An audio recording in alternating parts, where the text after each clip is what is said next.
Good morning, students. Welcome to the channel of Kuhu International School, Gangapur city. मैं आपका maths mentor आज पढ़ाऊंगा आपको मैट्रिक्स। हिंदी में बोलते हैं आव्यूह। आव्यूह part 3 for 12th board. Yes, 12th board वालों के लिए हिंदी मीडियम। तो देखो, पार्ट 2 में अपन ने क्या पढ़ा था? सम टाइप्स ऑफ मैट्रिक्स पढ़ी थी। आज अपन पढ़ेंगे कुछ और टाइप्स है वो और पढ़ेंगे। अन्य मैट्रिक्स के प्रकार, सम more types of matrix.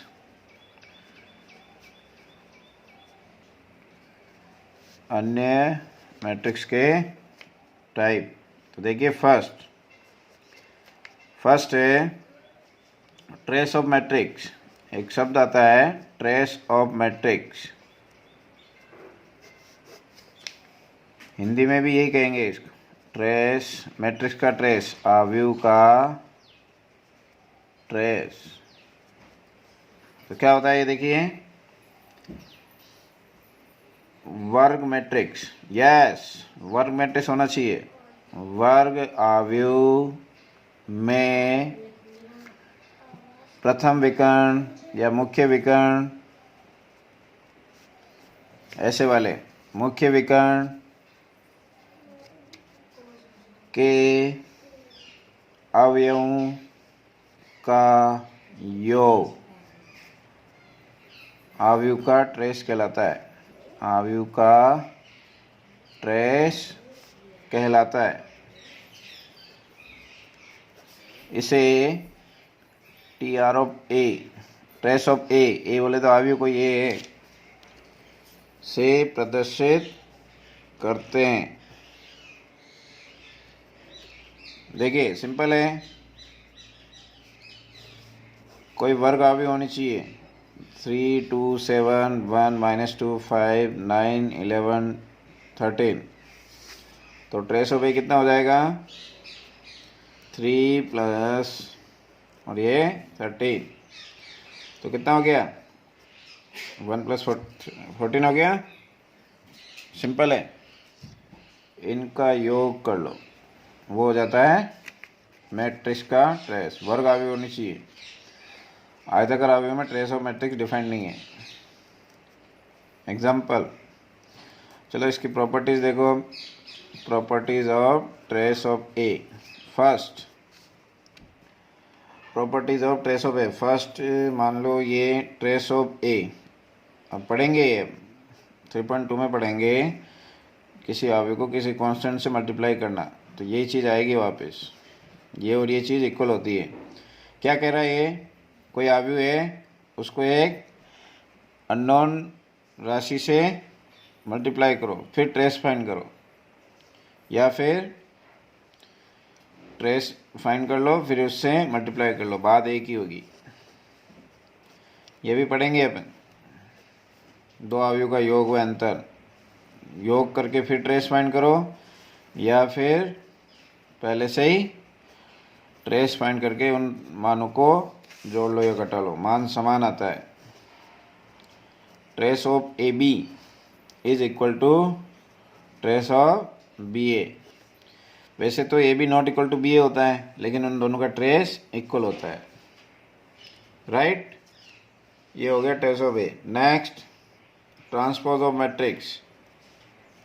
Transpose of matrix, transpose आव्यूह का परिवर्त आव्यूह, ऐसे भी लिख सकते हो, परिवर्त आव्यूह।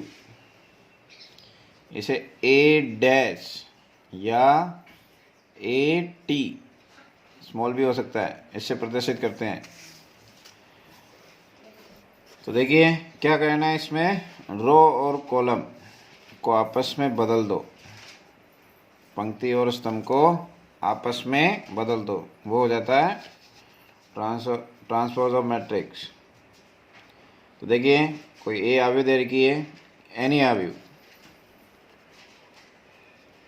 एनी मैट्रिक्स, कोई से भी मैट्रिक्स हो सकती है, वर्ग मैट्रिक्स भी हो सकती है, जैसे ये दे रखा है 2 -1 3 5 2 7, तो इसका ए डैश क्या हो जाएगा, ए ट्रांसपोज क्या हो जाएगा, 2 -1 3 5 2 7, आंसर आ गया। समझ में आया, सिंपल है। चलो next, properties of transpose of A transpose, properties of A transpose. तो देखो क्या होता है, ये फर्स्ट के ए पहले मल्टीप्लाई कर रहे हो, फिर इसका ट्रांसपोज फाइंड कर रहे हो, या फिर ट्रांसपोज को कैसे मल्टीप्लाई करो सेम वैल्यू आएगी। ए प्लस बी का ट्रांसपोज, तो ए का ट्रांसपोज, ट्रांसपोज की कोई इज्जत नहीं है, जैसे ट्रांसपोज आया वैसे वैसे ट्रांसपोज लग जाता है। Third, yes very important, A B का ट्रांसपोज, तो B transpose into A transpose equal होता है, नहीं कि, ठीक है ना। इसे अपन रिवर्सिबल लॉ ऑफ ट्रांसपोज कह सकते हैं, रिवर्सिबल लॉ ऑफ ट्रांसपोज, परिवर्त का व्युत्क्रमणीय नियम। नेक्स्ट, अगर ट्रांसपोज का वापस ट्रांसपोज करोगे तो क्या मिलेगा, वापस वही मैट्रिक्स मिल जाएगी। देखिए इधर, इसका वापस ट्रांसपोज करो, 2 -1 3 इधर आ जाएगा, 5 2 7 इधर आ जाएगा।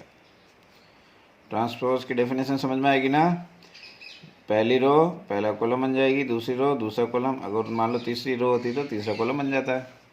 रो और कॉलम को इंटरचेंज करना है, राइट।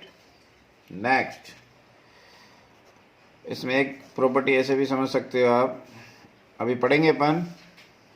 ट्रांसपोज, ये सिंबल किसका है, आव्यूह की सारणिक का है, तो ट्रांसपोज की सारणिक फाइंड करो, या तो ये उसी के इक्वल आएगा, एक ही सारणी के इक्वल ही आता है। नेक्स्ट, आप पावर पढ़ेंगे, आव्यूह की कितनी भी घात कर रहे हो उसका ट्रांसपोज कर रहे हो, तो ट्रांसपोज करके घात भी कर सकते हो, ये सेम होता है, राइट। नेक्स्ट, आगे बढ़ते हैं, यही पॉइंट तीसरा। Third point, determinant of matrix, determinant of matrix. Determinant of matrix में क्या है, कुछ नहीं, बस ये कोई मैट्रिक्स दे रखी है, वर्ग आव्यूह होनी चाहिए, वर्ग आव्यूह होनी चाहिए, स्क्वायर मैट्रिक्स होनी चाहिए, जरूरी है, तभी डिटर्मिनेंट फाइंड कर पाएंगे अपन। ये डिटर्मिनेंट में और ज़्यादा डिटेल से पढ़ेंगे, अभी खाली इंट्रोडक्शन दे रहा हूँ। देखो वर्ग आव्यूह है, स्क्वायर मैट्रिक्स है, ठीक। अब इसकी डिटर्मिनेंट फाइंड करनी है, तो ये जो सिंबल है ये चेंज हो जाएंगे, ये ऐसे हो गए, ठीक है।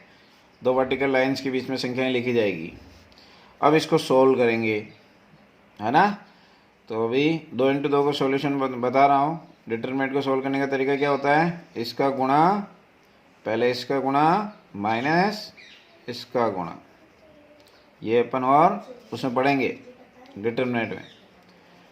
तो इसका मल्टी कितना आ गया, एग्जाम्पल था ये, इसकी डिटरमिनेंट फाइंड करनी थी। तो 2 × 7 14, माइनस फिक्स होता है, माइनस आएगा एक, फिर इसका मल्टीप्लाई करो -5, तो 14 + 5 ये हो जाएगा 19। समझ में आ रहा है कि नहीं आ रहा है, आ रहा है ना। हाँ चलो, ये तो हो गई डिटरमिनेंट ऑफ मैट्रिक्स। इससे रिलेटेड कुछ नोट देखें आप। डिटरमिनेंट को किससे रिप्रेजेंट किया, डिटरमिनेंट ऑफ ए बोलते हैं, मोड ए नहीं बोले, डिटरमिनेंट ऑफ ए, या फिर डेल्टा बोल सकते हो। Okay, next, A B multiply कर रहे हैं, फिर उसका डिटरमिनेंट, या फिर अलग अलग डिटरमिनेंट भी कर सकते हो, वेरी इंपॉर्टेंट। सेकेंड, कोई कांस्टेंट से मैट्रिक्स को मल्टीप्लाई कर रहे हो, वो कांस्टेंट बाहर कैसे आएगा, ऐसे होएगा। एन क्या है, आव्यूह की कोटि, ये ध्यान रखना है। फाउंडेशन में भी काम आते हैं, फाउंडेशन बहुत काम आते हैं ये बोर्ड के लिए, बाकी सब फाउंडेशन के लिए। देखें इधर, डिटर्मिनेंट की कोई पावर है तो उससे नहीं करें, पहले डिटर्मिनेंट फाइंड कर लें आव्यूह की। ध्यान रखें यहाँ पर ए और बी क्या है, आव्यूह, ये गिवन है, ठीक है। फोर्थ, कुछ भी हो, जैसे ये लिख दिया ए इनवर्स, इनवर्स पढ़ेंगे 5वें चैप्टर में, ये हो जाएगा, बोले तो 1/, ये हो गया, राइट। समझ में आ रहा है? यस, आगे बढ़ते हैं। अब 3 पॉइंट हो चुके हैं। Point number 4, some more types of matrix पढ़ रहे हैं, उसमें पॉइंट नंबर 4 देखो, डिटर्मिनेंट ऑफ मैट्रिक्स अभी पढ़ा है, ये अपन डिटर्मिनेंट में और पढ़ेंगे तो उस टाइम और ढंग से समझाऊंगा। चलो नेक्स्ट, एक होता है अव्यत्क्रमणीय आव्यूह, अव्यत्क्रमणीय आव्यूह हिंदी में बोलते हैं, अव्यत्क्रमणीय को हिंदी इंग्लिश में बोलते हैं सिंगुलर मैट्रिक्स।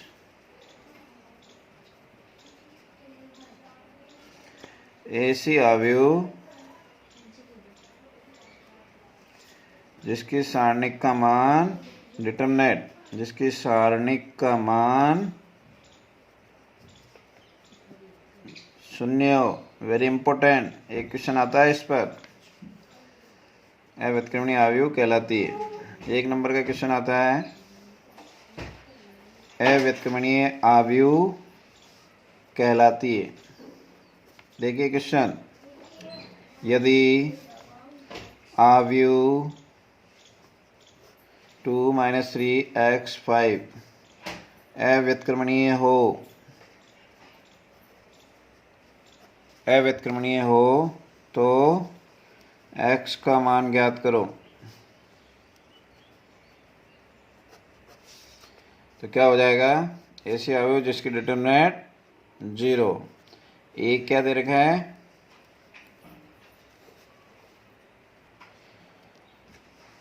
देखिए अब इसकी डिटर्मिनेंट, तो इसको डिटर्मिनेंट बना लेंगे, डिटर्मिनेंट में और पढ़ेंगे, लेकिन यहाँ पे थोड़ा इंट्रोडक्शन जरूरी है। यस, देखते रहो इधर,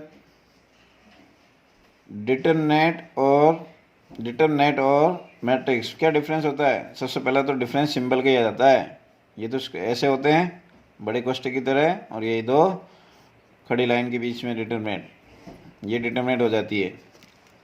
कोई कहे कि कौन सी डिटर्मिनेंट है, ऊपर वाली कि नीचे वाली, तो नीचे वाली डिटर्मिनेंट है सारणी के, ऊपर वाली आव्यूह है। सिंबल से पता चल रहा है, चिन्ह से, है ना।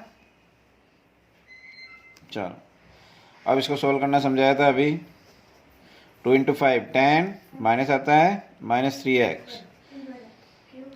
ये 0 होता है क्योंकि अव्यत्क्रमणीय है, तो 10 + 3x = 0, तो x = क्या हो गया, -10/3। ओके, ये हो गया क्वेश्चन। एक होता है व्युत्क्रमणीय आव्यूह, व्युत्क्रमणीय आव्यूह, व्युत्क्रमणीय आव्यूह क्या होता है, ऐसी आव्यूह व्युत्क्रमणीय को नॉन सिंगुलर कहते हैं, व्युत्क्रमणीय को। ऐसी आव्यूह जिसकी सारणिक का मान व्युत्क्रमणीय है, व्युत्क्रम फाइंड कर सकते हैं, जिसकी सारणिक का मान 0 नहीं हो, अर्थात determinant of A not equal to 0। इतना सा याद रखें बस। व्युत्क्रमणीय क्या होता है, जिसकी सारणी का मान 0, अव्युत्क्रमणीय होता है। और व्युत्क्रमणीय क्या होता है, जिसकी सारणी का मान 0 नहीं हो। क्लियर। नेक्स्ट अगला टॉपिक, सममित आव्यूह। सममित इंग्लिश में बोलते हैं सिमेट्रिक। सममित अवयव क्या होती है? सममित अवयव ऐसे अवयव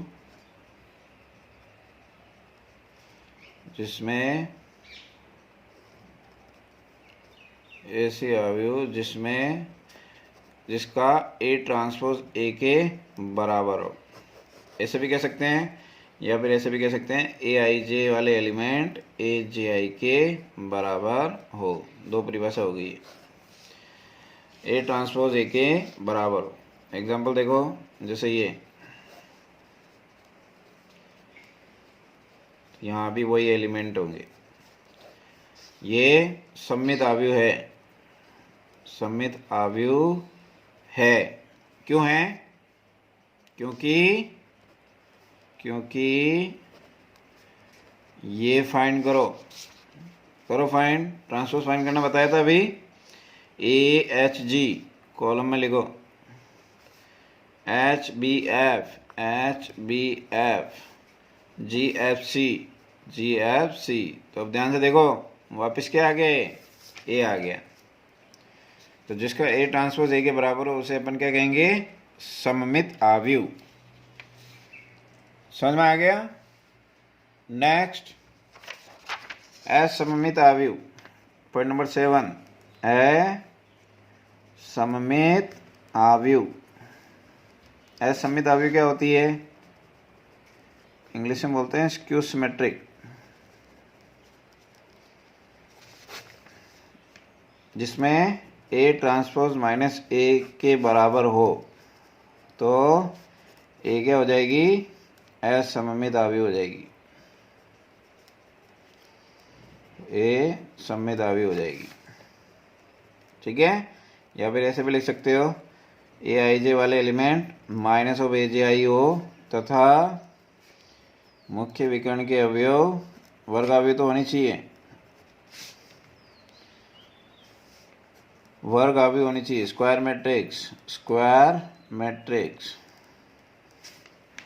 जिसका स्क्वायर मैट्रिक्स होनी चाहिए ना, तथा मुख्य विकर्ण के सभी अवयव 0। ठीक है? एग्जाम्पल देखिए, जैसे यहाँ लिख दिया ये तो 0 हो जाएंगे। यहाँ लिख दिया जैसे एच जी माइनस एफ, तो इधर क्या होगा?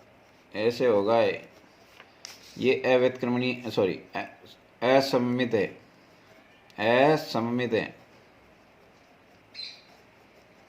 क्यों है असममित है? क्योंकि ए डैश फाइंड करो, ए क्या दे रहा है? ए डैश फाइंड करो, 0 H G minus H 0 minus F minus G F 0, right?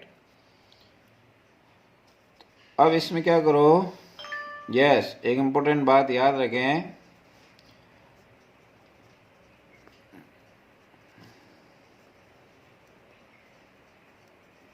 Minus common लेना रहेगा। यस, एक बात आ रही है, पूरी मैट्रिक्स से कॉमन आ जाता है। कोई चीज़ को कॉमन लेंगे तो पूरी मैट्रिक्स से कॉमन आता है। ये पढ़ेंगे अपन इससे जस्ट बाद वाले पार्ट में। तो देखिए, माइनस कॉमन लेंगे तो बाहर क्या आएगा? 0 H G minus H 0 minus F और माइनस जी एफ 0, राइट? समझ में आ रहा है? ये माइनस बाहर है। अब इसको ध्यान से देखो, ये ए ही तो है, अरे ये तो ए ही तो है, तो माइनस ए मिल गया ना, हैंस प्रूव्ड। क्वेश्चन आ जाए 1 नंबर पर, सिद्ध कीजिए कि ये अवयव असममित है, तो ऐसे सिद्ध करना पड़ेगा। उसका ट्रांसपोज लो, फिर उसका माइनस कॉमन लो, तो आपको A transpose equal to minus A मिल जाएगा। यस, और देखिए, एक इसके बारे में एक प्रॉपर्टी याद रखें। क्या प्रॉपर्टी है? असममित अवयव आव्यूह की कोटि सारणी में काम आएगा, की कोटि विषम हो तो इसके सारणिक का मान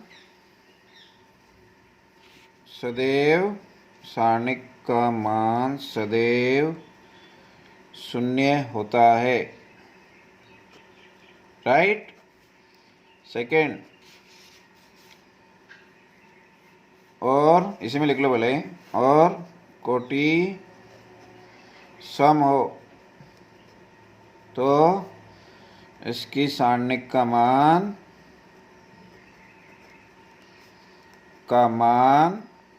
फाउंडेशन में काम आती है ये पॉइंट, तो इसकी सारणिक का मान सदैव एक पूर्ण वर्ग राशि आती है, पूर्ण वर्ग परफेक्ट स्क्वायर राशि प्राप्त होती है। ठीक है, चलो ये हो गया असममित आव्यूह। असममित आव्यूह, इसकी प्रॉपर्टी देखते हैं आप। सममित व विषम सममित के गुणधर्म, सममित व विषम सममित के गुणधर्म। पहला, ए यदि वर्ग आव्यूह हो, तो ए प्लस ए ट्रांसपोज या फिर ए ट्रांसपोज ए कौन से होंगे? सममित होंगे। और दूसरा ए माइनस ए ट्रांसपोज क्या होगा? विषम सममित होंगे। असममित को अपन असममित नहीं होता है एक्चुअल में, ये विषम सममित होता है। विषम सममित क्या कहेंगे इसको? विषम सममित।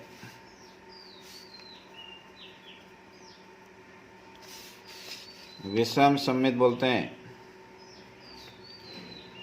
ठीक है, ओके। अब देखो इसको प्रूव करना है, तो पहला प्रूव करते हैं। क्या दिया है? ए वर्ग आव्यूह है, ठीक है। तो ए प्लस ए डैश को क्या प्रूव करना है? सममित। तो क्या प्रूव करना है? इसको कुछ मान लो पी ए, तो P transpose equal to P prove करना है। तो बहुत सिंपल है, देखो पी ट्रांसपोज फाइंड करो। अब ट्रांसपोज की प्रॉपर्टी लगाओ, A transpose plus A transpose का ट्रांसपोज, तो क्या हो जाएगा? ए ट्रांसपोज, ये प्रॉपर्टी होती है। तो देखो ध्यान से, ये वापस क्या मिल गया? पी मिल गया। अतः ए प्लस ए ट्रांसपोज सममित है। राइट। दूसरा देखो, मान लो ये प्रूव करना है ए माइनस ए ट्रांसपोज विषम सममित प्रूव करना है। तो थोड़ी देर के लिए पी मान लो, पी ट्रांसपोज फाइंड करो, माना पी है ना। पी ट्रांसपोज फाइंड करेंगे, करो तो प्रॉपर्टी लगाओ ट्रांसपोज की, A transpose minus A transpose का ट्रांसपोज। तो ये क्या हो जाएगा? ए। यस। क्या इंपॉर्टेंट बात बोली थी विषम सममित में? माइनस कॉमन लेना होता है। Minus common low, A minus A transpose, और ये चीज़ क्या हो गई? पी हो गई। माइनस तो बाहर ही है, तो होता है पी। पी बोले तो ए माइनस ए ट्रांसपोज विषम सममित है। समझ में आया? ऐसे हो गया है पहला। आप इस वीडियो को पॉज करके स्क्रीनशॉट लेके रजिस्टर में नोट कर सकते हो। नेक्स्ट, दूसरी प्रॉपर्टी क्या है? देखिए, यदि ए सममित हो, क्या बोल दिया? सममित हो तो ए प्लस ए ट्रांसपोज, ए और बी मान लो यहाँ पर, ए और बी सम्मित हो, ए और बी सम्मित हो, तो ए प्लस माइनस बी या A B plus B A सममित होंगे, और A B minus B A B minus B A क्या हो जाएगा, विषम सममित, राइट। तो देखिए कैसा है ये, वही इस बार क्या गिवन है, इस बार ये गिवन है A transpose equal to A, B transpose equal to B. तो क्या प्रूव करना है, इसको सम्मित प्रूव करना है, किसको, ए प्लस बी को, ए माइनस बी वाला कर लेते हैं, तो माना पी सम्मित प्रूव करना है, तो P dash equal to P लाना है, तो डैश फाइंड कर लो, ट्रांसपोज फाइंड कर लो, प्रॉपर्टी लगा दो, क्या गिवन है, चूंकि ए ट्रांसपोज ए है और बी ट्रांसपोज बी है, तो वैल्यू पुट कर लो। तो पी ट्रांसपोज के बराबर चल रहे थे, क्या मिल गया, पी मिल गया, हो गया, हैंस पार्टी। नेक्स्ट मान लो ये प्रूव करना है, A B plus B A prove करना है सम्मित, तो क्या मान लो P transpose equal to P लाना है, तो ट्रांसपोज लगा दें, अब ये ट्रांसपोज लगा दिया, लगाओ प्रॉपर्टी ट्रांसपोज की, ए बी का ट्रांसपोज प्लस बी ए का transpose, again property of transpose, ये आता है, पहले पढ़ाया था अभी, क्या गिवन है, चूंकि बी ट्रांसपोज बी है और ए ट्रांसपोज ए, तो देखो सारे क्वेश्चन हो जाते हैं, बस आपको करना क्या है,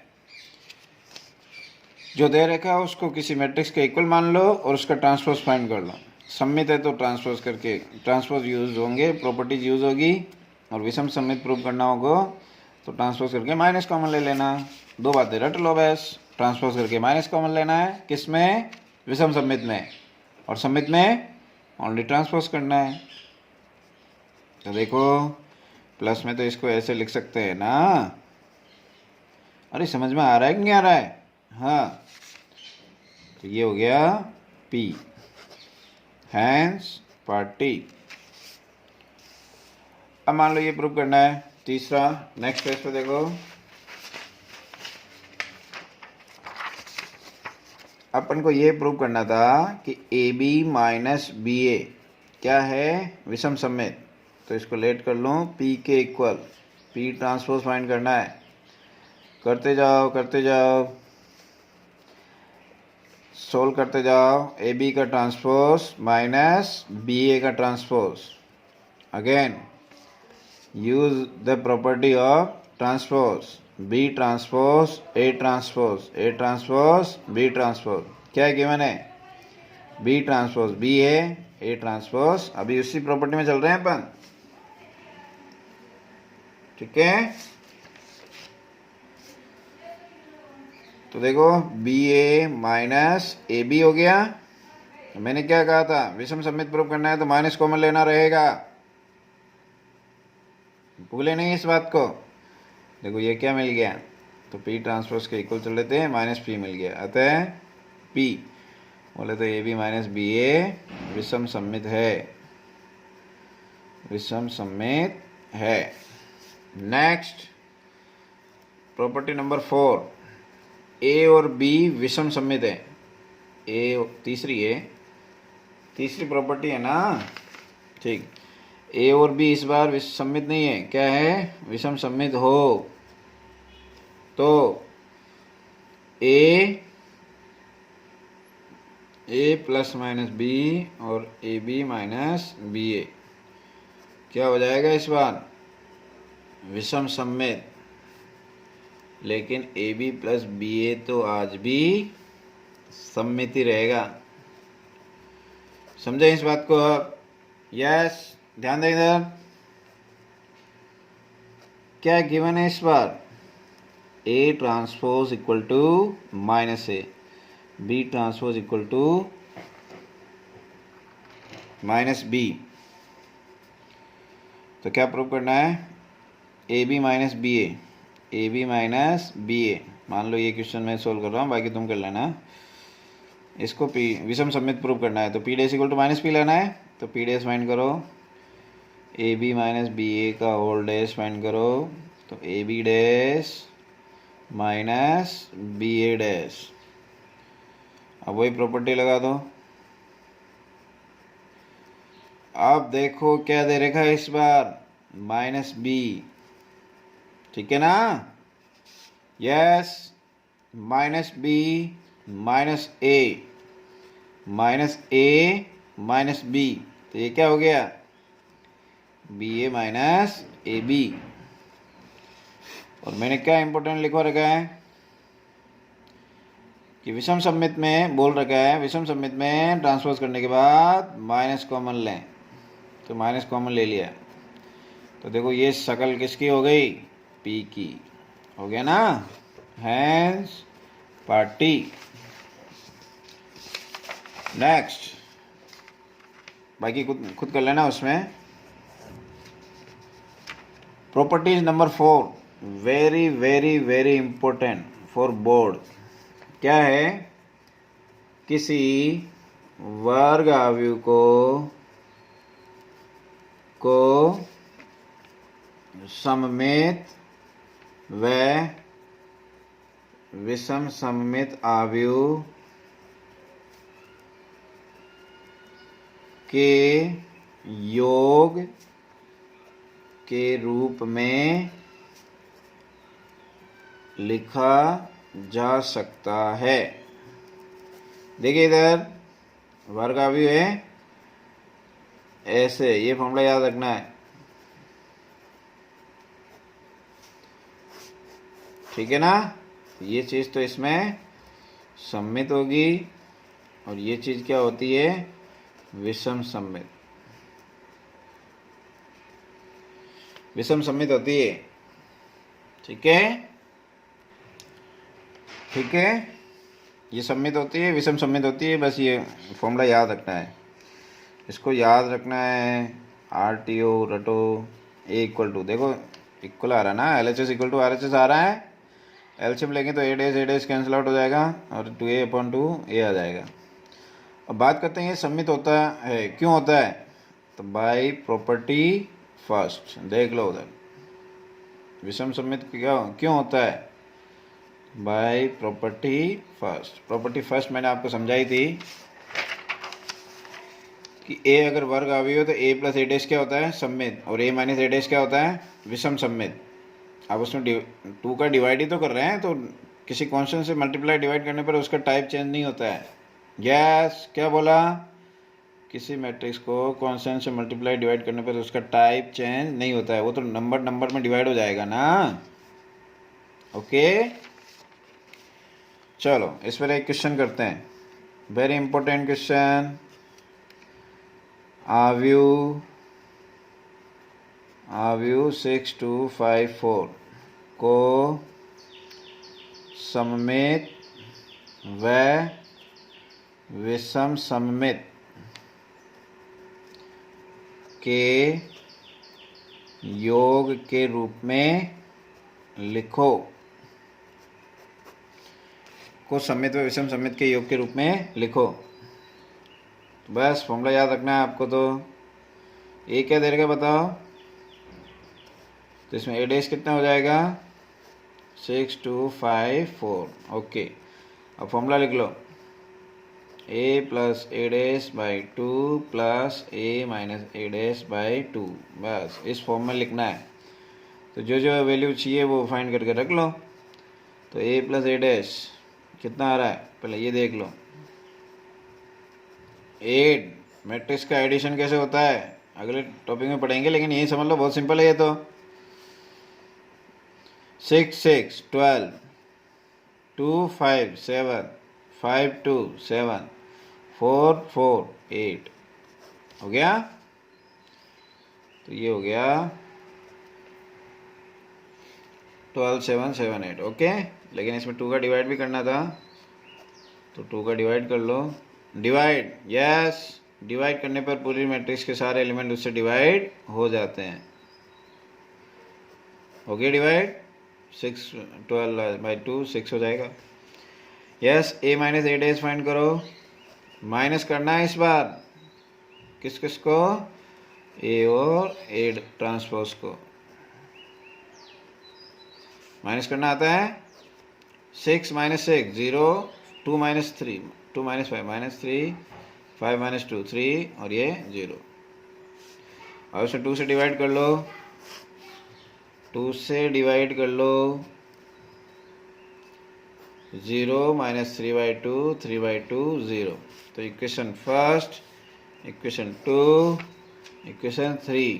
तो यहाँ पर लिख लेना लास्ट में बस समीकरण 1 2 3 से। तो a इक्वल टू, इसकी वैल्यू पुट करो।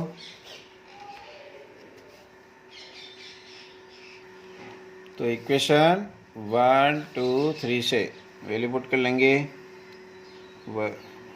6 7/2 7/2 और 4 0 0। तो ये हो गया। आप डायरेक्ट चेक कर सकते हो, इसको ऐड करोगे तो वापस क्वेश्चन मिल जाएगा। ठीक है, ये सममित है और ये विषम सममित है, हैंस प्रूव। ये सममित ऐसे लिख सकते हो, ये सममित है और ये विषम सममित है। ये हो गया, आप लिख सकते हो हैंस प्रूव। समझ में आया? इंपॉर्टेंट क्वेश्चन है ये। सबको क्लियर है ना? एक छोटा सा क्वेश्चन और देखेंगे। तो देखिए,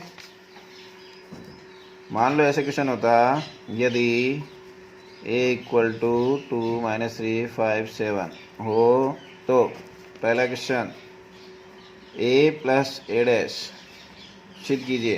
तो सिद्ध कीजिए कि a प्लस ए डैश सममित है। तो अब दूसरा question a minus a dash विषम सममित है। एक नंबर का क्वेश्चन होता है।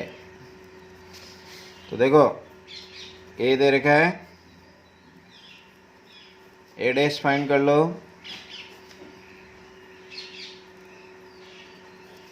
ऐड कर लो, इसको कुछ मान लो p, ऐड कर लो। डायरेक्ट भी लिख सकते हो एडिशन। तो 2 + 2 4 2 - 3 ये हो गया 2 2 14। अब ये जो p आया, अब इसको सममित प्रूव करना है। तो अपन क्या करेंगे, p डैश फाइंड करेंगे। और ये चीज़ देखो वापस क्या मिल गई, p के इक्वल मिल गई। अतः p सममित है। अगला क्वेश्चन माना q मान लो। तो a क्या है वो लिखो, ए डैश भी लिख लो। यहाँ पहला क्वेश्चन था ये, ए डैश क्या है 2 5 -3 7। माइनस करो, 2 - 2 0, -3 -5 -8 और ये हो जाएगा +8। तो यहाँ से डायरेक्ट भी देख सकते हो आप, लेकिन फिर भी अपन तो सोल्व करेंगे। अच्छा, क्या बोला था मैंने, ट्रांसपोज फाइंड करना होता है, फिर माइनस कॉमन लेना होता है। तो पहले ट्रांसपोज, फिर माइनस कॉमन लो। ये चीज़ देख रहे हो आप, Q हो गया। इस तरह से क्वेश्चन करते हैं। अतः Q विषम सममित है। ठीक है, आप इसको पॉज करके समझ सकते हो कैसे सोल्व किया। वैसे अपन को बोर्ड एग्जाम में सोल्व करना है। स्क्रीनशॉट ले सकते हो, जितना दिख रहा है उतना एडजस्ट कर लो।